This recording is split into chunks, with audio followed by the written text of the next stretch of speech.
Hey, I just got back from Giga Berlin, and as you see from my red cheeks, I have been cycling a lot around Giga Berlin, and I want to do this video in order to give you a little update on the progress and what is happening here in Berlin. You may have gotten the news from Twitter, or it was all over the media, that Tesla was forced to stop harvesting the trees here in Berlin, and that means there's currently no progress at the Gigafactory. And in this video I want to dive into the newest updates about why this progress had to stop here, what's happening, what I saw after the first time I visited the Gigafactory, and on top of that I also shared my latest drone footage of today so you can actually see what's happening on the ground. Before I dive into that, let me first thank to all of the new subscribers. You guys are really awesome. We are on track of hitting our goal of 1,000 subscribers. I hope that you appreciate the content that we're doing. And this channel is really all about innovation, particularly from China. So because our work has to do with China all of the time. So Miriam and I, we run this channel.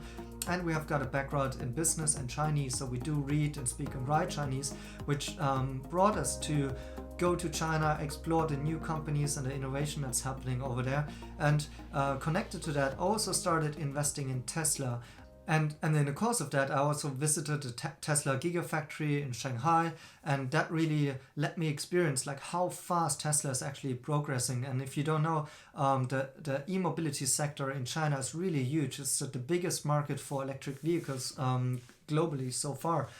So that's really exciting, and that's also why I'm covering a lot about Tesla, and I'm a deep believer in the company mission, and I think that the work that Elon Musk is doing in general is very inspiring, and he also has a very interesting approach to the Chinese market. So if you subscribe to this channel, expect some news about Tesla, of course, also about Tesla locally here in Berlin, because we happen to live here in Berlin, but on top of that, don't be surprised if other videos will be about Chinese companies that you probably never heard of, but I suggest that you take a deeper look into that, because I believe in the future we will see more and more very interesting success cases and interesting companies actually to invest in from the Chinese market. So I hope you find this interesting. Please stick to our channel and subscribe.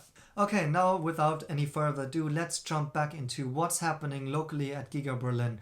So this weekend I went for the first time to Giga Berlin and actually made a video about it. I link it here so you can have a look if you haven't seen it yet. I was actually quite impressed by seeing that, you know, the first trees were already harvested, and you saw a lot of progress with the factory side. Before I went to Giga Berlin for the first time, I already followed a couple of Twitter accounts. I linked them down below here. You should really check them out. They're doing excellent reporting on the ground. And so I knew what kind of is going on, but I didn't expect that when the first time I came there that I would already see such a large progress. In fact, because I saw like how fast the progress has been in China and how fast everything has been built up, I was really critical when I heard the news that Elon Musk announced Gigafactory in Berlin, because I thought, well, in Germany we don't have a great history recently to build up large projects in time. So you may have heard about the airport which we're trying to build here in Berlin, which hasn't been finished for lots of time. It's way over budget. I obviously also know about that Tesla doesn't have the best image in Germany at all. There's lots of people are very critical about electric mobility in general, also against foreign manufacturers, of course. And so I thought, if Tesla chooses Germany as a place to build the Gigafactory, there might be a lot of opposition. So I was fully expecting that the progress would go slower, but when I went there for the first time, actually, after I was returning home, I had a really good feeling that this project is actually completely on track to meeting the deadline of finishing the tree harvesting, which is necessary to be done before the 1st of March. Because this is when, according to the German law and the nature conservation rule, you cannot harvest the trees anymore, because then, you know, like birds start to grow the nests and so on. So it's just generally forbidden. And there should be possibly no excuses also for any other company to do such kind of harvesting work.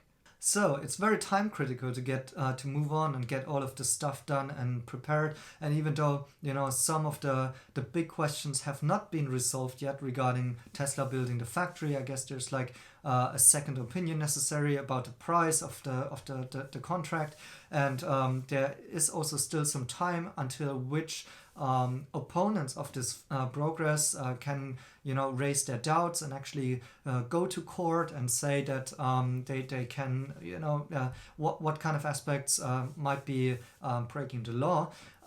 However, it was also legally possible for Tesla to go on right now and already start with the harvesting, because the thing is that this forest, that the sole purpose of this forest is actually that it's been used for harvesting this forest. So it doesn't really matter if Tesla builds the factory there or not. Those kind of trees would have been cut down in order to get harvested, in order to produce wood. So already on my first trip to the Gigafactory, even though I got all this positive progress, I also met a couple of protesters who were flagging a banner questioning whether we should have the trees or we should have Tesla here. And it was only two people, but I later on got into a discussion with them, and I was basically not discussing too much with them, but I was listening to their arguments. And well, it turned out that these are just some locals who live nearby, and obviously there is some opposition that was to be expected, and actually I would imagine it could even be a much bigger opposition, to be honest. So I think in terms of what I usually see here in Germany in terms of protests against bigger projects, industrial projects, and projects that have something to do with the environment, I think that's still a very small scope of protest going on here. And well, their arguments were first and foremost about the forest. They said it's actually already a mixed forest, so it's not only having the trees that are being planted for being harvested, which in my opinion is simply not true. Everything that I saw was just this simple pine trees which get harvested all of the time, so there's no real argument for kind of protecting this kind of forest here in this area. Plus, of course, Elon Musk and Tesla, they promised to build 3 times the forest which they're cutting down here in another area, and in a much better quality, because it's going to be a mixed forest, which is not a forest that is purposed to being cut down any time later in order to produce wood. No, it's going to be real quality forest for everybody who lives in this area. And one of the other arguments has been the usage of the water, which Tesla got very criticized, and I think the locals are very sensitive about this question. I can understand it, because it's actually really a very dry area. They have problems in the summertime that there's not enough groundwater. However, they got really excited about this, or annoyed by this first number that was published in the report that actually Tesla sent out themselves about the metrics of the factory and so on, where one number was stated which was actually a maximum number of water being used. However, Elon already also responded in a tweet himself, saying that this is just a maximum number. It's not the regular amount of water that will be used up by this factory. And so I think Tesla is probably sticking to the local requirements, and it's up to the professionals to clarify whether this kind of amount of water can be taken from the surroundings. And if it's just a maximum barrier of water usage, I guess that this is all within the normal requirements that would be compliant with the law. And this way, hopefully the locals actually shouldn't be affected at all.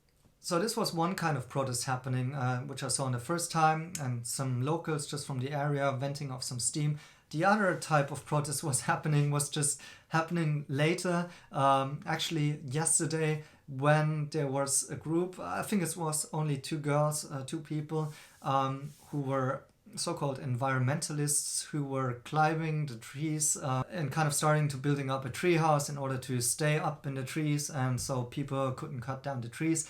That's actually one of the usual tactics of those environmental protesters in order to protect the environment and the trees. Turns out that the police pretty quickly intervened, and they got them down and removed, I guess, the treehouse as well. However, this was only possible because the actual works on the ground has stopped by that time. So by Saturday night, when I just got home and unloading my drone footage from Gigafactory, I got the news that the tree harvesting was cancelled or had to be stopped. Actually, it had to be enforced by the police as well, because there was just one group in the end who was kind of suing, and they've been starting a lawsuit or a kind of accusation against Tesla. And yeah, the court followed their immediate request and said, yes, we cannot decline those kind of accusations, and we need to formally stop and order Tesla to stop doing the works on the ground, because if we don't stop them at the current speed, it would have been already finished by the time that the court will actually decide about those complaints. So yeah, there have been a couple of institutions or organizations been involved in suing Tesla and trying to stop them. In the first instance, this actually failed, and there was some organizations from Bavaria involved, which actually also have a quite conservative background, to which actually the real environmental organizations here in Germany, they all kind of say, well, we're not part of any of this. We can't say that this is in our name. But in the end, it turned out that the entity or organization that really brought down the Tesla factory to stop it for now is the Grüne Liga, which is a local organization which also has offices around here in Brandenburg and Berlin. So yeah, they were the ones who've been successful with this court order to stop Tesla for now. So and what happens now? So first of all, the court gave all the parties time until today in order to kind of come forward with their relevant arguments and so on, and they will be listening to it. So first of all, I think there was a deadline later today, where actually also some governmental or regional government organizations also brought down their views for that. And until now, I think we don't have a court decision yet, and I expect it to happen within the next couple of days.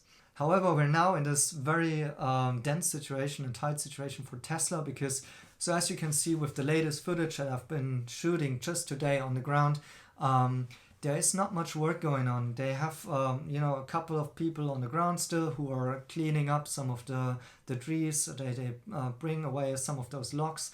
And obviously they can use the time efficiently to clean up the place in order to maybe start at some point once again if it's get approved. However, there's definitely no tree cutting going on. Plus, on top of that, because the situation has now been pretty much escalated, because everybody's talking about it, media, politics, and so on, because it's a really, really bad sign for Germany if you can't just do such a project on this scale. And that's a common issue why I always have been very skeptical about choosing Germany as the place to build a factory. So yeah, there have been many people complaining online about that it's a shame for Germany in some way, but other people also say, well, it's a lawful state, so we need to kind of stick to the rules. And I think it's also in Tesla's intent, and they're playing by the rules. So nothing they've done or been doing is illegal in any way.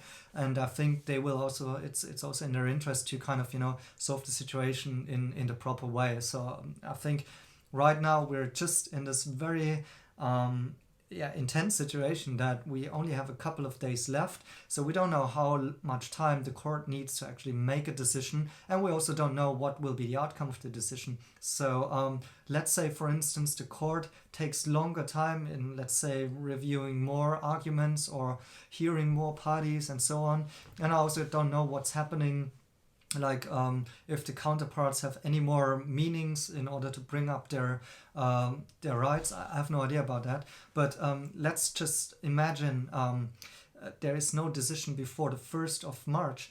Then the issue is that Tesla cannot go on cutting those trees and harvesting those trees because it's just legally not possible. And I think there may be not many ways how it can actually get an exemption for this. I heard some local politicians said they're trying to find an exemption for that, but right now it doesn't look like the law has many, or yeah, the local law has many rules of how you can get an exemption for that.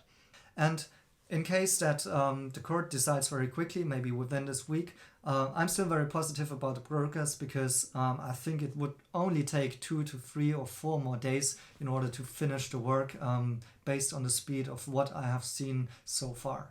And another big consequence is just because of the latest example of protesters that I showed you, like those people who were climbing on the trees and so on.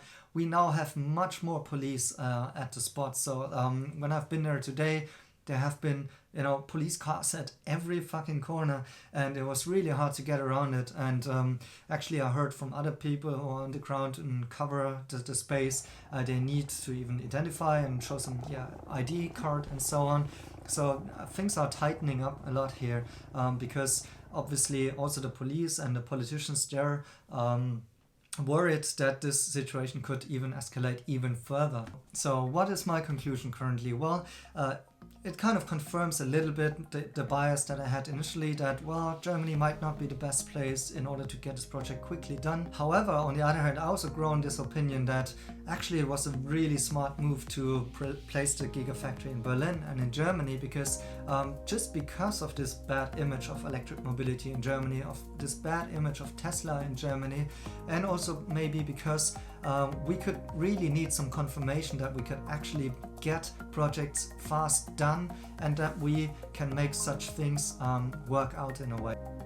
I think these are really things that need to happen, and parts of it obviously is kind of our culture of how we adapt to change and innovation, and also the role that the politics and the rule of law plays. So I'm actually think it's a good thing if the courts take this case and look at the arguments and then hopefully make a quick decision. On the other parts of the protests and the mindset of the people here, I think there's still a lot of work to be done, and I think part of the works will be done by the Gigafactory themselves, because as soon as the jobs are there, as when you see the cars on the street and so on, I think the people's mindset will turn. But as long as that, I think it's also kind of our common responsibility to go out, if you know about the topic, to talk to people and get into the arguments and actually convince them with some arguments as far as that's possible.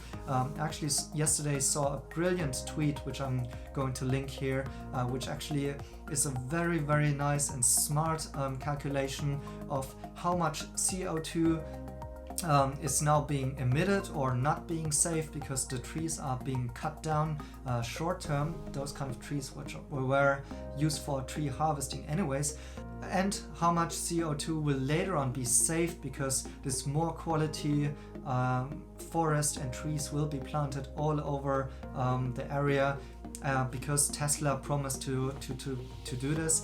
So I think that's a very brilliant tweet, and I think we should have more of such kind of real fact-based arguments that show people that it's actually possible to create a better future, and it's not possible by protesting against such kind of projects, because I'm fine to go onto the streets and protest if there is something really happening that is kind of impacting the environment in a very, very bad way. But you need to see that there's a greater good of e-mobility, the factory, and in general, and all the other projects that Elon Musk is actually doing. So he's been criticized many times, Tesla has been criticized many times, but if you dig down into the facts, if you learn about electric mobility, if you learn about what Tesla is doing, then you should know that all of this are mostly urban myths, and we should really go out and spread this kind of news. So that's what I also want to do in the future. That's what this channel is partly about. I hope you guys will subscribe to our channel to support our mission here, and also to give us a like if you enjoy this kind of content. and to help us to grow this kind of channel in order to reach a larger audience that will learn more about what's happening here with Gigafactory locally in Berlin, but also what's happening with Tesla by expanding in China. And on top of that, there's also lots of really cool and exciting companies in China that we are covering, and lots of them are also about creating a nice and better future for all of us and in the area of sustainability. So please stay tuned for more updates. Let me know down in the comments below what you think about those kind of protests that are going on here. What do you think about the progress here in with the Tesla Gigafactory in Berlin? And do you think Elon Musk should have chosen another place to go in order to build a factory? I'm really curious to hear about your thoughts here. And yeah, thank you so much for watching. See you next time. Bye bye.